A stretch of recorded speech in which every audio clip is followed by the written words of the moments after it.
Hey everybody, Hunter back again from Showtime Studios. Gonna do a little tool time video here today on something I just picked up from the local Hobby Lobby.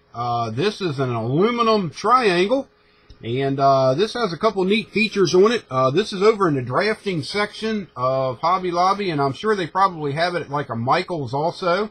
I haven't been in Michael's for a little while, so haven't checked out their drafting section, but as far as a hobby, there's a lot of stuff over in that area that can be used for it. But this is one of the things that I picked up from that section, and this one's laid out. It's actually 8 inches from this point to this point, and it's actually marked out in 32nds of an inch from here up to 7 inches. And down this side, we have 0 to 16 on centimeters, and then it's marked with each millimeter, which comes in handy. And here in the center span of it, we have round holes that are marked out from a 1/16 of an inch up to 1 inch, and those come in real handy for me, especially when I'm scratch building or something like that. And just to give you an idea of what I use them for, say I've got a piece of aluminum tubing like this laying around, and I don't have the size of what it actually is. Instead of sitting this down against a ruler or something like that and trying to figure it out, I can just go in here and drop it in these holes and go, oh, there it is. It's actually a 1/4 inch outside diameter tube. So these things can come in handy for, you know, several different things. Another thing that they work good for, and I'll just show you here on a scrap piece, if you don't have a punch set like I do to punch out, you know, round blanks, say you wanted something that's, let's just go with 3/8 of an inch round circle. You just find your 3/8 and take a sharp pencil and just come in there and keep the lead tight against the diameter of the 3/8 hole that's punched in here.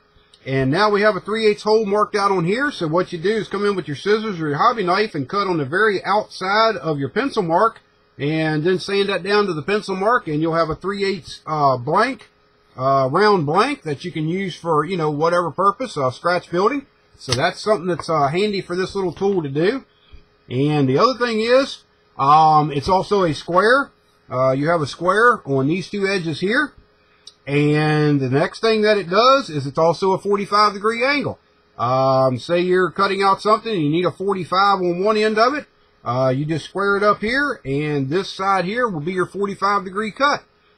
So if you want to, you know, make, say, an inch in from the vertical part on the bottom here, on your piece of plastic that you're cutting, you want a 45-degree angle, you just put a mark at 1 inch and slide this over and line the point up on the 1 inch and zip. There you go. There's your 45-degree angle. But one thing that I use this for a lot, and I've got a couple other older ones that, you know, they've got some age on them now, so that's why I went ahead and picked this one up, brand new one, and the markings show up real good on it. As anybody that scratch builds, you know, stuff for kits, your plastic comes in sheets like this. And for some reason or another, my camera's being goofy here. Come on, camera, focus in. There we go. This is actually a full sheet from Plastruck, and this is 30 thousandths plastic. This is the way it looks when it comes brand new in the pack. One recommendation that I do have, especially if you have one of these tools or you're going to pick one up, is always check, if you're scratch building and you need something very square, check your plastic when it comes out of the wrapper, because not all the times is this vertical edge here straight. I found it in Evergreen and Plastruck where it's not actually a true 90-degree angle here. So this is a handy tool to check that just to make sure. And another thing that really comes in handy for me is I have a whole bunch of pieces of plastic that look like this, where I've cut out sections or whatever out of them, and you don't have a square edge on them anymore. So where this thing will come in real handy is if you want to make this square again, you just kind of come in and, you know, figure out where you want to square it off. And what you can do is come in with your number 11 blade in your hobby knife, come right down this side, and come right across the bottom here. And since I'm in a hurry, that didn't cut exactly square, but you'll get my point of what it works for. And that's going to be a hard one to snap here because it's so small. So we'll make another pass down through our cut here with the blade.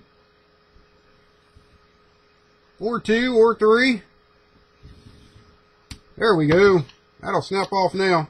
There we go. I got a little bit of an edge here at the bottom where I let the blade get away from the straight edge, but we'll square that up. So basically what I'm trying to show you is you took a piece of plastic that's not square. It has no square edges on it, and you can lay this triangle down and you can cut both sides at the same time. And now you have a square piece of plastic to work from.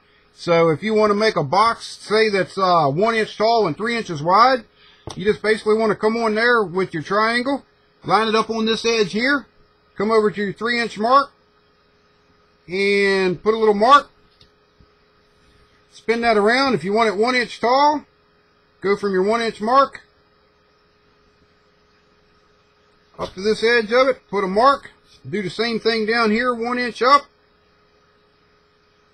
And this has pretty good size to it, so it's easy to hang on to, easy to work with. So there's our 1 inch mark, and then we'll come across those two, and we want 3 inches.